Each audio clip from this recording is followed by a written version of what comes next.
ചേര രാജവംശത്തെക്കുറിച്ച് MGS ചൂണ്ടിക്കാട്ടിയിട്ടുണ്ടായിരുന്നത് അവിടെയുള്ള, അതായത് അക്കാലത്ത് ഭരണം അനുഷ്ഠിച്ചിട്ടുണ്ടായിരുന്ന എല്ലാ ആളുകളെയും കുലശേഖര രാജവംശം എന്ന് വിളിക്കാൻ പറ്റില്ല എന്നാണ് അദ്ദേഹം പറയുന്നത്. കാരണം ചുരുക്കം ചില ഭരണാധികാരികൾക്ക് മാത്രമേ കുലശേഖരൻ എന്നുള്ള ഒരു പേരുണ്ടായിരുന്നുള്ളൂ.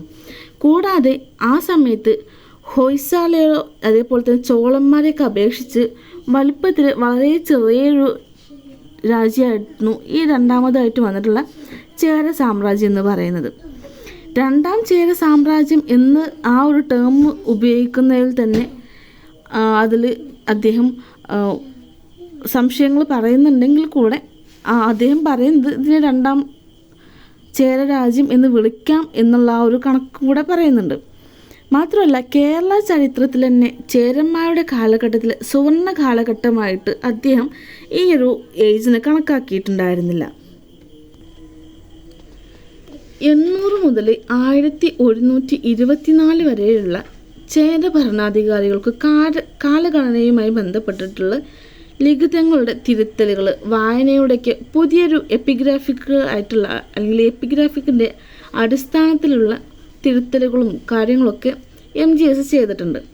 അദ്ദേഹത്തിന് ചില മികച്ച സംഭാവനകൾ ചേരന്മാരുടെ കാലഘട്ടത്തിൽ കേരളത്തിലെ കൃഷിയോഗ്യമായിട്ടുള്ള പ്രദേശങ്ങളിൽ ക്ഷേത്ര കേന്ദ്രീകൃതമായിട്ട് ബ്രാഹ്മണ വാസസ്ഥലങ്ങളെക്കുറിച്ചിട്ടും അതുപോലെ തന്നെ അവിടെയുള്ള മറ്റു കാർഷിക ക്രമത്തെക്കുറിച്ചിട്ടൊക്കെ അവിടെയുള്ള ലിഖിതങ്ങളിൽ നിന്നും മറ്റു സാഹിത്യ കൃതികളിൽ നിന്നൊക്കെ ശേഖരിച്ചിട്ടുള്ള വിവരങ്ങളുടെയൊക്കെ അടിസ്ഥാനത്തിലാണ് MGS ഇതിനകത്ത് വർക്ക് ചെയ്തിട്ടുള്ളത്. ചേര എന്ന് പറയുന്ന ആ ഒരു സാമ്രാജ്യത്തിൻ്റെ അതിൻ്റെ ഒരു നേച്ചറിൻ്റെ ഒക്കെ അടിസ്ഥാനത്തിൽ MGS അതിനൊരു കിങ്ഡമായിട്ട് അല്ലെങ്കിൽ എന്താണ് അംഗീകരിക്കാൻ വേണ്ടിയിട്ട് റെഡി ആയിരുന്നില്ല. മറിച്ച് അദ്ദേഹത്തിന് തിരിച്ചറിയാൻ കഴിഞ്ഞത് അവിടെ ഒരു സാധാരണയായിട്ടുള്ള ഒരു ഫ്യൂഡൽ ഘടകങ്ങളായിട്ടാണ് അദ്ദേഹം കണക്കാക്കിയിട്ടുണ്ടായിരുന്നത്. മഹോദയപുരത്തിൻ്റെ പ്രഭുവും കേരളത്തിൻ്റെ അധിപനുമായിരുന്നു അവിടുത്തെ ഭരണാധികാരി. ആ കാലഘട്ടത്തിലെ സ്ഥാപനങ്ങളുടെയൊക്കെ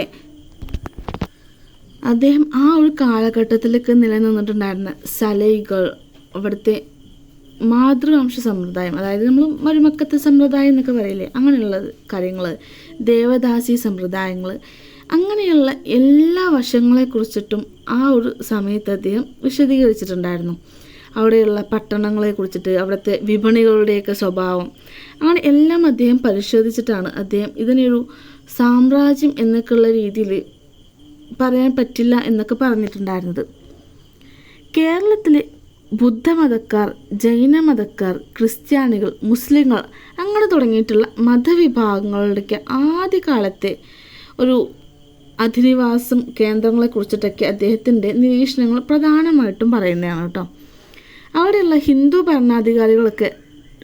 ഭരണാധികാരികളുടെ രക്ഷാകൃത്യത്തിൽ അവരുടെ സ്വതന്ത്രമായിട്ടുള്ള നിലനിൽപ്പ് പലപ്പോഴും സാംസ്കാരികമായിട്ട് തന്നെയുള്ള ഒരു സമന്വയത്തിന് ഉദാഹരണങ്ങളായിട്ട് കാണാൻ സാധിക്കുന്നതാണ്.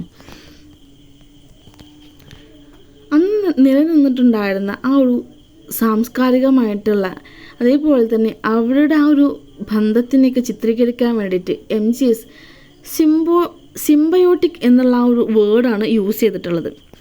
അദ്ദേഹത്തിൻ്റെ ഗവേഷണ മേഖലകളിൽ ചേരാത്ത കേരളത്തിലോ മാത്രമായിട്ട് ഒതുങ്ങി കഴിഞ്ഞിട്ടുള്ള രീതിയിലാണ് ചെയ്തിട്ടുണ്ടായിരുന്നത്.